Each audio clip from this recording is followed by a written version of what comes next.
I got to go through these things myself.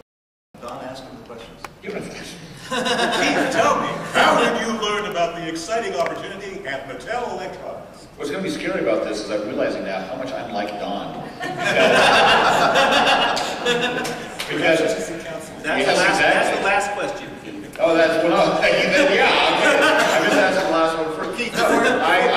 Keith, before you go on, one of the formats we were thinking about was doing a celebrity roast of Don Daglow. And after a while I was going, well, no, a celebrity roast of Keith Robinson. So maybe next year that's what I think it'd be the same thing. It's exactly the same way. I was driving along and I heard the radio ad for the job fair at Mattel. So same thing. The voice of God coming down. And favorite Intellivision game of mine, biplanes. I'm not one who really likes playing games, solitary things. I like the whole, biplanes, it's so simple. It's not like, baseball, football, we have the rules and everything. It's just kind of like you're playing this game and trash talking the whole time. It's just tremendously fun. It's so simple that you don't get caught up in all the rules. You just get in there and battle on it. So I think biplanes is one of the simplest games. It can't be more than 2K code. And it's just, but the stalling, everything is brilliant. It's brilliant to watch a good game be played. We actually have that posted on YouTube.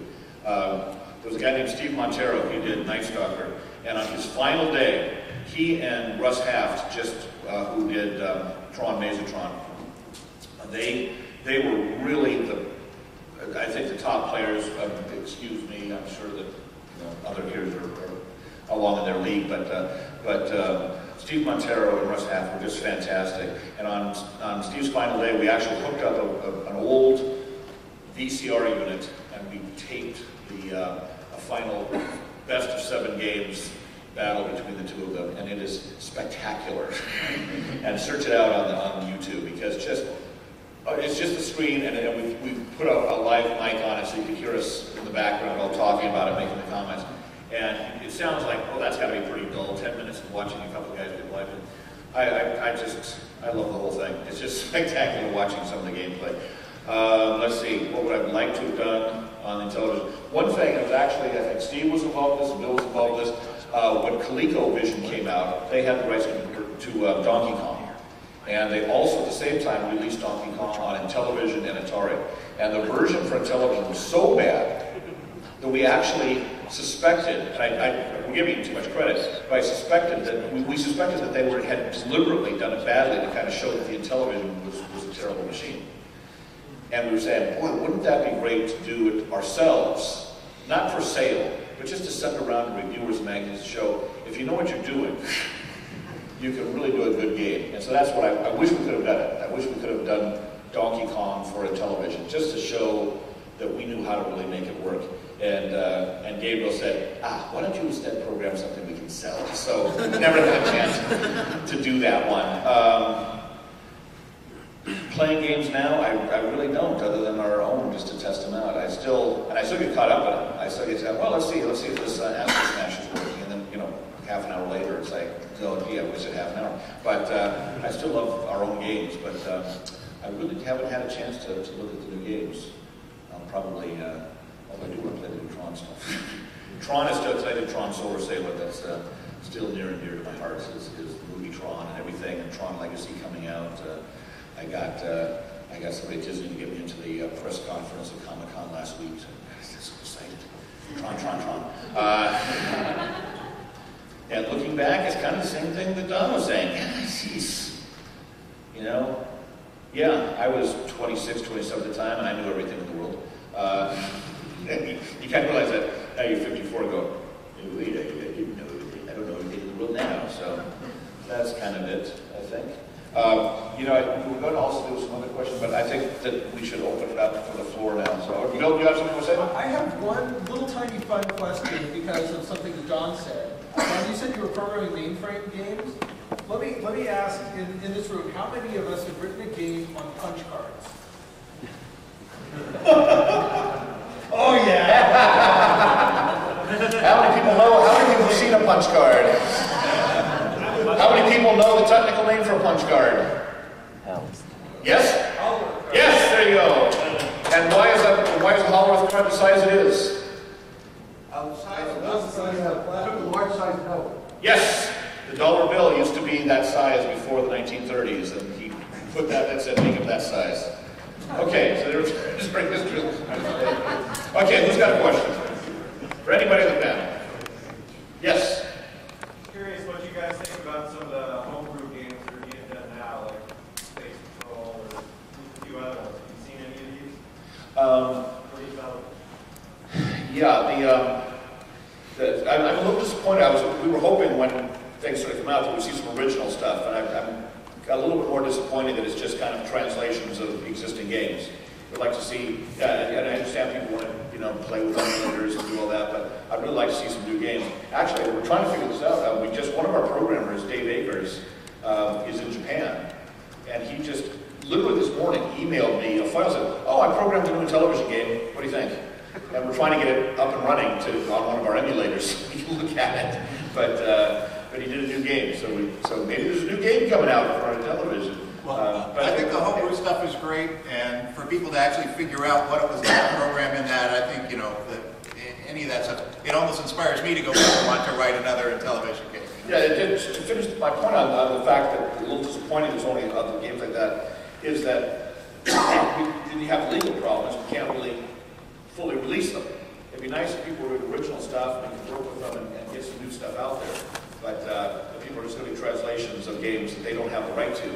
It's a fun exercise for them. It's kind of exciting to see, oh, they did a really great translation. This is really nice. But what can we do with it? Yeah, so let's see some creativity out there. This goes back to what Don was saying. The group that we had was not really a technical group because Mattel wasn't willing to pay the money for top-rate programmers. Steve had to come over at same salary, slightly less. Same salary he came over with? Approximately no raise, and right before I would have gotten one. But most of the programmers who came to Mattel were people like Andy Sells, who had been a piano bar at Tony Roma's in Santa Monica, who, because his wife had gotten pregnant, he thought, gee, I should learn to do something that actually would pay. And a friend recommended he go to one of these nighttime computer schools, learning center type of thing. And we had a lot of people like that, people who were lawyers and dancers and musicians and everything. So they weren't the top programmers in just technicality.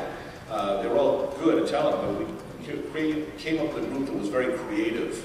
And I think that's why the group is so strong. In fact, Eddie Dombrauer is a great example. You mentioned dancer. Eddie Dombrauer, who I did Earl Weaver baseball with later.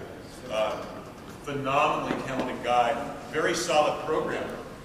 But also he had the vision, he had invented the world's first computerized dance notation system before he came to Mattel and done it on the Apple II.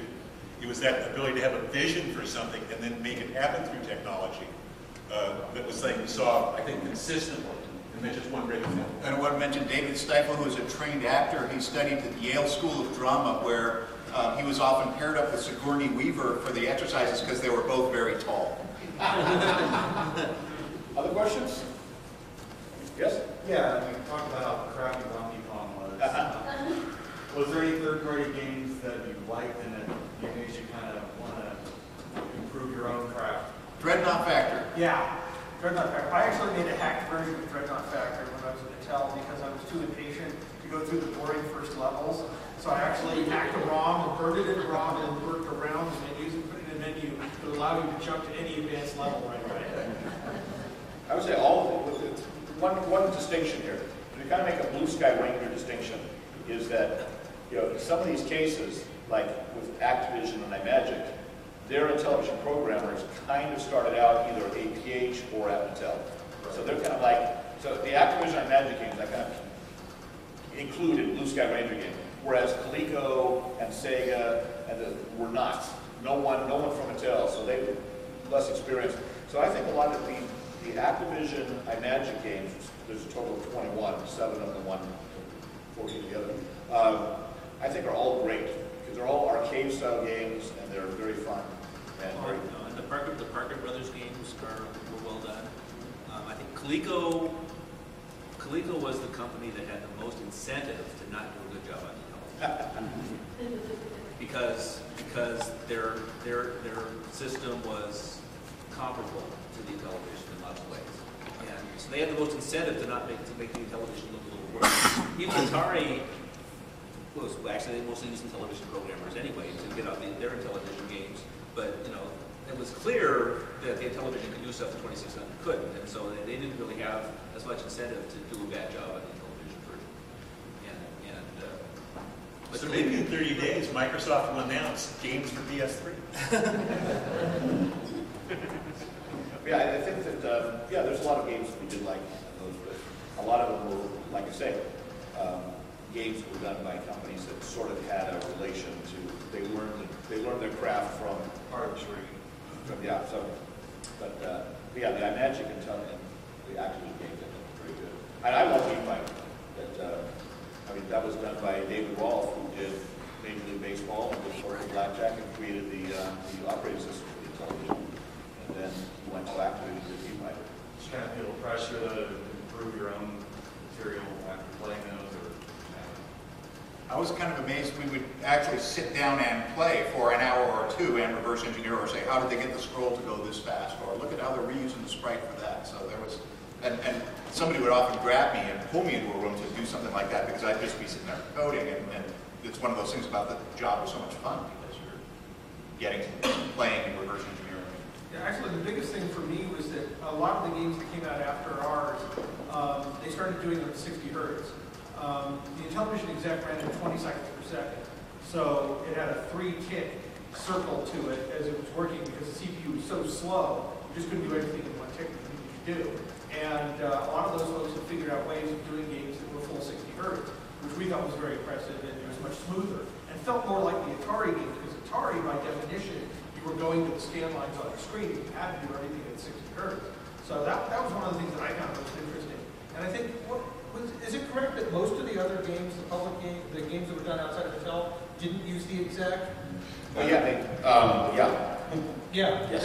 because there were various reasons why they didn't want to touch the code that was in our ROMs, and so they ended up having to write a whole bunch of new stuff that did things in a different way anyhow. And that's one of the reasons why theirs were very different looking. Right. Well, the main thing there is that if you hired somebody who worked at Mattel, you didn't want them to take advantage of that. So, like when the Atari guys that were all taken from, or mostly taken from Intellivision, Russ Havnose, they created their own operating system, which they actually called the MCP from Tron, and used that. So they created their own separate operating system. And that was funny also because when David Rolfe left APH and was working for Activision, he had to pretend he didn't know how the exec worked, and he's the one who wrote it.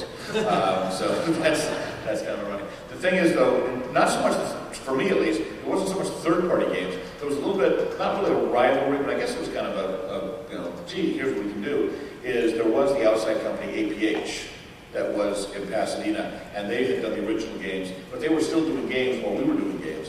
So it was more seeing what those guys had done. Like Tom Lowry, who did Dungeons & Dragons and did Treasure of Tarman. You see, Treasure of Tarman was one that I just went, wow, you can do that on a television? That's pretty spectacular. So it wasn't so much the third party, it was the guys over at APH that was, to me, more kind of competition. And I think part of it, too, is there was the momentum we had. There were a lot of things, when everything went to hell, there were a lot of things we had going, which, so they had a chance to keep going, would have then borne fruit that would have been our stake in the sand of looking to those other guys and saying, okay, guys, top that. But of course, everything fell apart, so we didn't have the chance